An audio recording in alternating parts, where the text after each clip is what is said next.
Okay, നമുക്കൊരു example പറഞ്ഞുകൊണ്ട് start ചെയ്യാം. നമ്മളൊരു ഹോട്ടലിൽ പോവുകയാണ്, ഒരു റെസ്റ്റോറൻറ്റിൽ പോവുകയാണ്. പോയിട്ട് ഒരു ഫുഡ് ഓർഡർ ചെയ്യാനായിട്ട് മെനു നോക്കുകയാണ്.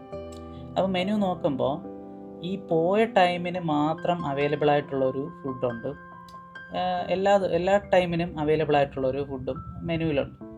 അപ്പോൾ നമ്മൾ ഏറ്റവും കൂടുതലും ഓർഡർ ചെയ്യാൻ ചാൻസ് കൂടുതൽ ഏതാണെന്ന് ചോദിച്ചു കഴിഞ്ഞാൽ, ഇപ്പോൾ എൻ്റെ ഒരു അഭിപ്രായത്തിൽ ഞാൻ പറയുന്നത് ആ ടൈമിന് അല്ലെങ്കിൽ വല്ലപ്പോഴും കിട്ടുന്ന ആ ഒരു ഫുഡ് ഐറ്റം ആയിരിക്കും കൂടുതൽ ആൾക്കാരും ഓർഡർ ചെയ്യാനുള്ള ചാൻസ്. മാത്രമല്ല, ഈ ഒരു ഫുഡ് ഐറ്റം പെട്ടെന്ന് തീർന്നു പോവുകയും ചെയ്യും. അതെന്താണെന്ന് ചോദിച്ചു കഴിഞ്ഞാൽ, ഇതാണ് അവൈലബിലിറ്റി എന്ന് പറയുന്നൊരു കാര്യത്തിൻ്റെ ഒരു ബെറ്റർ ആയിട്ടുള്ള ഒരു എക്സാമ്പിളായിട്ട് നമുക്ക് പറയാനുള്ളത്. ഇതുപോലെ തന്നെയാണ് മനുഷ്യരുടെ കാര്യവും. ചില ആൾക്കാർ എപ്പോഴും എല്ലാ സ്ഥലത്തും അവൈലബിൾ ആയിരിക്കും. പക്ഷെ പലരും തെറ്റിദ്ധരിച്ച് വെച്ചേക്കുന്നത് ആ ഒരു വ്യക്തിക്കായിരിക്കും ഏറ്റവും കൂടുതലും വാല്യൂ ഉള്ളത്, അല്ലെങ്കിൽ ആ വ്യക്തിക്കായിരിക്കും ഏറ്റവും കൂടുതലും ആൾക്കാർ ഇഷ്ടപ്പെടുന്നത് എന്നുള്ളത്. എന്നാൽ ചില വ്യക്തികളുണ്ട്, ആ ഒരു ഫംഗ്ഷന് പങ്കെടുക്കുകയൊക്കെ ചെയ്യും. പക്ഷേ പങ്കെടുക്കാനായിട്ട് ഒരു ഫംഗ്ഷൻ ആണെന്നുണ്ടെങ്കിൽ ആ ഫംഗ്ഷന് പങ്കെടുത്തിട്ട് പെട്ടെന്ന് വരുന്നു, അല്ലെങ്കിൽ ഫംഗ്ഷൻ കഴിഞ്ഞ് അല്ലെങ്കിൽ സ്റ്റാർട്ട് ചെയ്ത് കുറച്ച് സമയമാകുമ്പോൾ തന്നെ ആ വ്യക്തി വരുന്നു, പെട്ടെന്ന് എല്ലാവരെയും ഒന്ന് കാണുന്നു. ആ വ്യക്തി വരുമ്പോൾ തന്നെ ആൾക്കാരൊക്കെ അയാളടുത്ത് സംസാരിക്കാനായിട്ട് ഇങ്ങനെ അങ്ങോട്ട് പോയി സംസാരിക്കുന്നതായിട്ട് കാണാൻ പറ്റും. നേരെ മറിച്ച് ഈ ഫംഗ്ഷൻ തുടങ്ങുന്നതിന് മുന്നേ തന്നെയും വന്നൊരു വ്യക്തിയെ, അല്ലെങ്കിൽ ആ ഒരു ഫംഗ്ഷന് വന്നൊരു ഫ്രണ്ടിൻ്റെ ഫംഗ്ഷൻ ആണെന്നുണ്ടെങ്കിൽ ഒരു ഫ്രണ്ടിനെ അധികം ആരും അങ്ങനെ മൈൻഡ് ചെയ്യില്ല, അല്ലെങ്കിൽ അയാളെപ്പോഴും ഇവിടെ കാണും എന്നുള്ള രീതിയിൽ.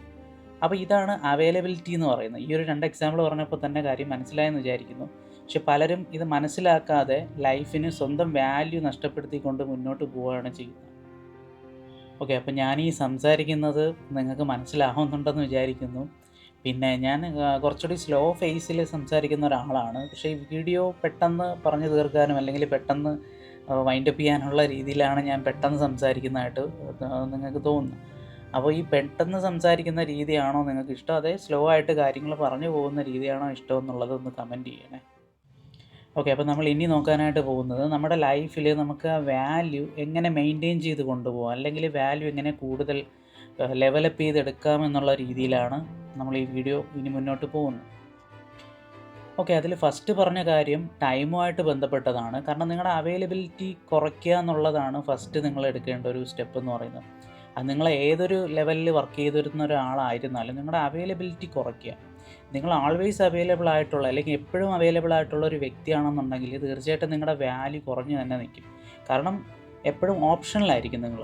പിന്നെ കുഴപ്പമില്ല, അത് പിന്നീടും അയാളുടെ അടുത്ത് പറയാം, അല്ലെങ്കിൽ അയാൾ എപ്പോഴും ഇവിടെ തന്നെ ഉണ്ടാവുമല്ലോ എന്ന് വിചാരിച്ചിട്ട് നിങ്ങളെ സ്കിപ്പ് ചെയ്യാനും, അല്ലെങ്കിൽ നിങ്ങളൊരു ഓപ്ഷനിലാക്കി മാറ്റാനും, അല്ലെങ്കിൽ ചെറിയ ചെറിയ കാര്യങ്ങൾക്ക് മാത്രം നിങ്ങളെ അവൈലബിൾ ആയതുകൊണ്ട് ചെറിയ ചെറിയ കാര്യങ്ങൾ മാത്രം നിങ്ങൾക്ക് ഇമ്പോർട്ടൻസ് തന്നുകൊണ്ടും പോകുന്നൊരു വ്യക്തിത്വം, അല്ലെങ്കിൽ ആ ഒരു എക്സ്പീരിയൻസ് ആയിരിക്കും നിങ്ങൾക്ക് ലൈഫിൽ കൂടുതലും വരുന്നത്. അപ്പോൾ നിങ്ങൾ ഫസ്റ്റ് എടുക്കാനുള്ള ഒരു തീരുമാനം നിങ്ങളുടെ ടൈമിന് നിങ്ങൾ തന്നെ വാല്യൂ കൊടുക്കുക എന്നുള്ളതാണ്. ഇപ്പോൾ സമൂഹത്തിൽ നമ്മൾ നോക്കുമ്പോൾ തന്നെ അറിയാം, ഓരോ പ്രൊഫഷനിലും ഇരിക്കുന്ന ആൾക്കാർക്ക് അവർക്ക് വാല്യൂ കൂടുതലായിട്ട് കിട്ടുന്നത് അവരുടെ ടൈം ലിമിറ്റഡ് ആകുമ്പോഴാണ്. ഉദാഹരണം, ഡോക്ടേഴ്സ് ഇപ്പോൾ ഒരു ഡ്യൂട്ടി ടൈം കഴിഞ്ഞിട്ട് അവർ ഒരുപാട് നേരമൊന്നും ആ ഒരു ഹോസ്പിറ്റലിൽ സ്പെൻഡ് ചെയ്ത് നമ്മൾ കണ്ടിട്ടില്ല. അവരെപ്പോഴും തന്നെ അവർ ബിസി ആണെങ്കിലും ബിസി അല്ലെങ്കിലും അവർ ആ ഒരു ടൈമിന് തന്നെ ലീവ് ചെയ്യുന്നതായിട്ട് കാണാം, അല്ലെങ്കിൽ ഹോസ്പിറ്റലിൽ വിട്ട് പോകുന്നതായിട്ട് കാണാം. അതുപോലെ തന്നെയാണ് വലിയ വലിയ വാല്യൂ കൂടി നിൽക്കുന്ന പ്രൊഫഷനിലൊക്കെ വർക്ക് ചെയ്യുന്ന ആൾക്കാർ, ഇപ്പോൾ അഡ്വക്കേറ്റ്സ് അങ്ങനെയുള്ള ആൾക്കാർക്കൊക്കെ, ഇപ്പം മിനിസ്റ്റേഴ്സ്, മന്ത്രിമാരൊക്കെ ആയിരുന്നാലും അവരൊരു ഫംഗ്ഷന്, ചില ഫംഗ്ഷൻസിനൊന്നും അവർ വരുമെന്ന് പറഞ്ഞിരുന്നിട്ട് എന്തെങ്കിലും സാഹചര്യം കൊണ്ട് വരാൻ പറ്റില്ല എന്നുള്ളൊരു ഇൻഫർമേഷൻ പിന്നീട് പാസ് ചെയ്ത് പോകുന്നതായിട്ടൊക്കെ നമുക്ക് കാണാം. അപ്പോൾ അവിടെ അവരുടെ വാല്യൂ, അല്ലെങ്കിൽ അവരുടെ ടൈമിൻ്റെ വാല്യൂ അവർ തന്നെ നിശ്ചയിച്ച് മുന്നോട്ട് പോവുകയാണ്. അപ്പോൾ നിങ്ങളുടെ ടൈമിൻ്റെ വാല്യൂ, അല്ലെങ്കിൽ നിങ്ങൾക്ക് കൊടുക്കുന്ന വാല്യൂ ആണ് നിങ്ങൾക്ക് തിരിച്ച് കിട്ടുന്നതെന്ന് ഓർക്കുക. പിന്നെ ഇപ്പോൾ രണ്ടാമതൊരു കാര്യം പറയുകയാണെന്നുണ്ടെങ്കിൽ, ചില വ്യക്തികളുണ്ട്, അവർ വ്യക്തികളെ സന്തോഷിപ്പിക്കാനായിട്ട് അവരുടെ ടൈമും അവരുടെ ലൈഫും ഇങ്ങനെ വേസ്റ്റ് ചെയ്തുകൊണ്ടിരിക്കും. കാരണം അവർക്ക് നോ പറയാനായിട്ട് അറിയില്ല, അല്ലെങ്കിൽ മറ്റുള്ള ആൾക്കാർ, അല്ലെങ്കിൽ ചില ആൾക്കാരെ മാത്രം അവരിങ്ങനെ സന്തോഷപ്പെടുത്തിക്കൊണ്ടിരിക്കും. നേരെ മറിച്ച് അവരെ അടുത്തുള്ള ആൾക്കാർ, ഒരു ഉദാഹരണം പറയുകയാണെന്നുണ്ടെങ്കിൽ, വീട്ടിൽ നമ്മൾ എന്തെങ്കിലും ഒരു ആവശ്യം ഈ പറഞ്ഞ വ്യക്തിത്വം ഉള്ള ആൾക്കാരുടെ അടുത്ത് പറയുകയാണെന്നുണ്ടെങ്കിൽ അവർ ചിലപ്പം പെട്ടെന്ന് നോ പറയും. നേരെ മറിച്ച് നാട്ടിലുള്ള എന്തെങ്കിലും കാര്യങ്ങൾക്ക് അവരെപ്പോഴും അവൈലബിൾ ആയിരിക്കും, അല്ലെങ്കിൽ രാവിലെ മുതൽ വൈകുന്നേരം വരെ വേറെ ആൾക്കാരുടെ ആവശ്യത്തിനൊക്കെ അവർ പോകും. നേരെ മറിച്ച് വീട്ടിലെ കാര്യങ്ങൾക്ക്, അല്ലെങ്കിൽ അടുത്തുള്ള ആൾക്കാരുടെ കാര്യങ്ങൾക്ക് അവർ നോ പറഞ്ഞുകൊണ്ടിരിക്കും. അപ്പം മറ്റൊരാളെ സന്തോഷിപ്പിച്ചുകൊണ്ടിരിക്കും. അതിപ്പോൾ ഒരു വ്യക്തി എന്നല്ല, ചിലപ്പോൾ ഒരു സംഘടനയായിരിക്കും. അപ്പം ഇങ്ങനെയുള്ള കാര്യങ്ങൾക്കായിരിക്കും ആ വ്യക്തി കൂടുതലും സമയം കണ്ടെത്തുന്നത്. അപ്പോൾ അങ്ങനെയുള്ള ആൾക്കാർക്കും വാല്യൂ കുറവായിരിക്കും. പിന്നെ ഈ അവൈലബിലിറ്റി എന്ന് പറയുമ്പോൾ നിങ്ങൾ വേറൊരു രീതിയിൽ തെറ്റിദ്ധരിക്കേണ്ട ആവശ്യമില്ല. അതായത് ഇപ്പോൾ ഞാൻ എപ്പോഴും ആൾക്കാർ കാണാതെ മാറിപ്പോകണം, അല്ലെങ്കിൽ എവിടെയെങ്കിലും മാറി നിൽക്കുമ്പോഴാണ് നമ്മുടെ അവൈലബിലിറ്റി നമുക്ക് കൂടുതലും വാല്യൂ കിട്ടുന്നതെന്ന് വിചാരിക്കേണ്ട. കാരണം നിങ്ങൾക്ക് നോ പറയാനുള്ളൊരു പവർ നിങ്ങൾ ആർജിച്ചെടുക്കുക എന്നുള്ളതാണ്. അപ്പോൾ നിങ്ങളുടെ എന്തെങ്കിലും ഒരു സാഹചര്യത്തിൽ എന്തെങ്കിലും ഒരു പ്രോസസ്സ്, അല്ലെങ്കിൽ എന്തെങ്കിലും ഒരു പ്രോജക്റ്റ്, അല്ലെങ്കിൽ നിങ്ങൾ എന്തെങ്കിലും ഒരു വർക്കുമായിട്ട് ബന്ധപ്പെട്ട ആവശ്യത്തിന് നിൽക്കുകയാണെന്നുണ്ടെങ്കിൽ അപ്പോൾ ആൾക്കാർക്ക് നിങ്ങളെ കാണാൻ പറ്റും. പക്ഷെ എന്നാലും നിങ്ങൾക്ക് ആ ഒരു ടൈമിന് നോ പറയും, അല്ലെങ്കിൽ ആ ടൈമിന് എനിക്ക് വരാൻ പറ്റില്ല, എനിക്ക് ഇങ്ങനെയുള്ളൊരു കാര്യമുണ്ട് എന്ന് നിങ്ങൾ ഓപ്പണായിട്ട് പറയാനുള്ളൊരു മനസ്സുണ്ടാകും. പക്ഷെ ചില ആൾക്കാരുടെ ഒരു പ്രശ്നം എന്ന് പറഞ്ഞാൽ അവർ നമ്മളെ കണ്ടു കഴിഞ്ഞാൽ പോകണ്ടേന്ന് വിചാരിച്ചിട്ട് ആ ഒരു കാര്യത്തിന് അവർക്ക് നല്ലൊരു കാര്യം വരുന്ന, അല്ലെങ്കിൽ നല്ലൊരു എഫേർട്ട് എടുത്തു കഴിഞ്ഞാൽ അവർക്ക് റിസൾട്ട് സ്വന്തമായിട്ട് കിട്ടുന്നൊരു കാര്യം വേണ്ടാന്ന് വെച്ചിട്ട് മറ്റൊരാളിൻ്റെ ആവശ്യത്തിനായിട്ട് ഇങ്ങനെയുള്ള ആൾക്കാർ പോകും. ഇതിൽ നിന്ന് നിങ്ങൾക്ക് മാറ്റം വരണമെങ്കിൽ നിങ്ങൾക്ക് ചെയ്യാൻ പറ്റുന്നൊരു കാര്യം എന്താണെന്ന് ചോദിച്ചു കഴിഞ്ഞാൽ, നിങ്ങൾ ഓരോ കാര്യത്തിനും പ്രയോറിറ്റൈസ് ചെയ്യണം. പ്രയോറിറ്റൈസ് ചെയ്യണമെന്ന് ചോദിച്ചു കഴിഞ്ഞാൽ പല രീതിയിൽ നിങ്ങൾക്ക് പ്രയോറിറ്റൈസേഷൻ അപ്ലൈ ചെയ്യാം. ഒന്നാമത്തെ കാര്യം എന്താണെന്ന് വെച്ച് കഴിഞ്ഞാൽ, നിങ്ങൾ ആ കാര്യത്തിന് ഉടനടി ഒരു റിപ്ലൈ കൊടുക്കാതിരിക്കുക. ഇപ്പോൾ യെസ് ആണോ നോ ആണോ എന്ന് പറയാനായിട്ട് ഒരു ഗ്യാപ്പ് എടുക്കുക. ഗ്യാപ്പ് എടുക്കുക എന്ന് പറഞ്ഞാൽ ചില ആൾക്കാരുണ്ട്, ഫോൺ എടുത്ത് എന്തെങ്കിലും ഒരു കാര്യം ആരെങ്കിലും വിളിച്ചിട്ട് പറയണമെന്നുണ്ടെങ്കിൽ, അല്ലെങ്കിൽ എന്തെങ്കിലും ഒരു കാര്യം ആരെങ്കിലും പെട്ടെന്ന് ചോദിച്ചു കഴിഞ്ഞാൽ ഞാൻ പറയാം എന്ന് പറയുന്നേക്കാളും യെസ് ഓർ നോ പെട്ടെന്ന് പറയും. ഇപ്പം നോ പറയുന്നത് നിങ്ങൾക്ക് നോ ആണെന്നുണ്ടെങ്കിൽ ഡയറക്റ്റ് പറയാം, പക്ഷേ നോ ആണോ അല്ലേ എന്നുള്ളൊരു ക്ലാരിറ്റി നിങ്ങൾക്ക് കൊണ്ടുവരാനൊരു ടൈം എടുക്കണം. അപ്പോൾ ആ ഒരു ടൈം കൊടുക്കുമ്പോൾ ഓപ്പോസിറ്റ് നിൽക്കുന്ന ആൾ നിങ്ങൾക്കൊരു വാല്യൂ ഉണ്ടെന്ന് മനസ്സിലാക്കുക തന്നെ ചെയ്യും. അപ്പോൾ ഞാൻ കുറച്ച് കഴിഞ്ഞിട്ട് നിന്നെ വിളിക്കാം, അല്ലെങ്കിൽ ഞാൻ ഒന്ന് ആലോചിച്ചിട്ട് പറയാം എന്ന് പറഞ്ഞൊരു ഒരു ചെറിയൊരു ഗ്യാപ്പ് എടുക്കുക എന്നുള്ളതാണ്. ഈ ഗ്യാപ്പ് എടുത്തിട്ട് നിങ്ങളത് അനലൈസ് ചെയ്യുക. ഈ പ്രയോറിറ്റൈസേഷൻ സിസ്റ്റം ഉപയോഗിച്ച്, അല്ലെങ്കിൽ ഈ പ്രയോറിറ്റൈസ് ചെയ്യുന്ന കാര്യം ഉപയോഗിച്ചിട്ട് നിങ്ങൾ അനലൈസ് ചെയ്യുക. നിങ്ങൾ ഡയറക്റ്റ് പോയി കഴിഞ്ഞാൽ തന്നെ ആ കാര്യം ചെയ്യണമോ, അല്ലെങ്കിൽ വേറൊരാളെ പറഞ്ഞു വിട്ടാൽ മതിയാവോ എന്നുള്ള രീതിയിൽ ആദ്യം നിങ്ങൾ ചിന്തിക്കണം. ചിലപ്പം എന്തെങ്കിലും ഒരു ആവശ്യം, ഒരു സാധനം അവിടെ എത്തിക്കാനുള്ളതായിരിക്കും. അപ്പോൾ നിങ്ങളവിടെ പോകണമെന്നില്ല, പക്ഷേ ആ സാധനം അവിടെ എത്തിച്ചാൽ മതി. അങ്ങനെ ഉണ്ടെങ്കിൽ നിങ്ങൾക്ക് വേറെ ആരെങ്കിലും നിങ്ങൾ ഈ ഒരു സാഹചര്യത്തിൽ ഹെൽപ്പിനായിട്ട് വിളിക്കാം. കാരണം നിങ്ങൾക്ക് ഏതെങ്കിലും ഒരു ഇമ്പോർട്ടൻ്റ് ആയിട്ടുള്ള കാര്യമുണ്ട്, എനിക്ക് വരാൻ പറ്റില്ല, പക്ഷേ ഈ ഒരു കാര്യം അവിടെ ഞാൻ എത്തിക്കാം, അല്ലെങ്കിൽ ഇങ്ങനെ ഒരു ഹെൽപ്പ് ഞാൻ ചെയ്തേക്കാം. അപ്പോൾ അവർക്ക് എന്താണ് വേണ്ടത്? ഹെൽപ്പാണ് വേണ്ടത്. നിങ്ങൾ തന്നെ ഈ ഹെൽപ്പ് ചെയ്യണം എന്നുള്ളൊരു കാര്യം നിങ്ങളെ തെറ്റിദ്ധരിച്ച് വെച്ചേക്കുന്നതാണ്.